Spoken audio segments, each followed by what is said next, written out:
I will be 83 in July, and I'll see how long the Lord wants me to keep on doing this, because this is what I really, really love.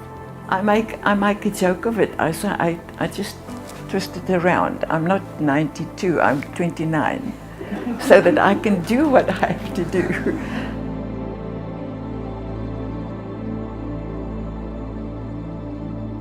If you've got a calling from the Lord, whether you're 7 or 70 or somewhere in between, you don't retire, you keep on keeping on. The way that we began was a miracle, so we just need to look back and see how He's provided in the past. And so I think it's always a good idea to come back and say, Lord, remind me of my vision, remind me of my mission, remind me of why I'm here.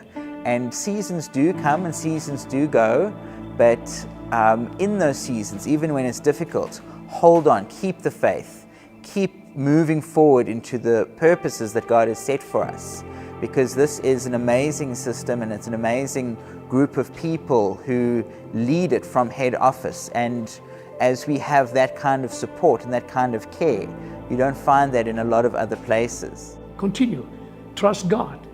It will be difficult, because if you stand for the things of God, you will be persecuted.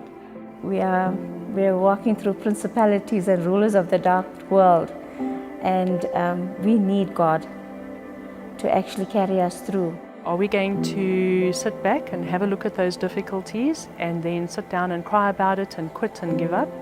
Or are we going to stand up and we're going to fight for Christian education? If we're wanting to impact all of the students in South Africa, if we're wanting to impact our next generation, then we have to do that by standing up and believing that what God has given us is a tool for impacting the future generation of South Africa and into Africa. And we need to continue fighting the good fight. We should not be lying down and keeping quiet. We should be saying, we are a Christian school. We need to stand up. We need to fight for our rights in a good way. If God has spoken to you, you'll have to continue.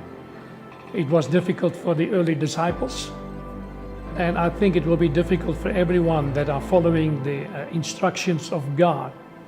We will have a lot of opposition against us, but I think it is the time that we will stand up and continue, so that the next generation can take over and even excel in what we are doing, because I believe it is definitely from God. I know every school story is different, but there's no difference in the grace that God bestows upon us. And that has truly been my experience through all the years. I have always seen God open doors when doors should have been shut. God has opened the doors because He's been faithful. So if we're going to change this world, if we're going to have a better hope and a future in humanity on this planet, if we're going to have a better government and do something, just keep on doing what you're doing, increase your efforts, don't give up, and you will see the fruit coming from your labor. Your labor is not in vain. Don't listen to the naysayers and the people that say it can't be done. If you are passionate, if you've got a commitment and God's given you a vision, all things are possible. And my encouragement is, if God's told you, do it. We have a responsibility to train our children, because they are our greatest asset, to fulfill their potential, whatever that may be in their lives. When we get children who can be nurtured, they are like clay that is still soft in the potter's hand. We can influence them and train them up in the right way. We can be the right kind of role models for those young people, so that as they come through our hands, they can go forth into the world and be the salt and the light. You have a calling. The calling doesn't go away.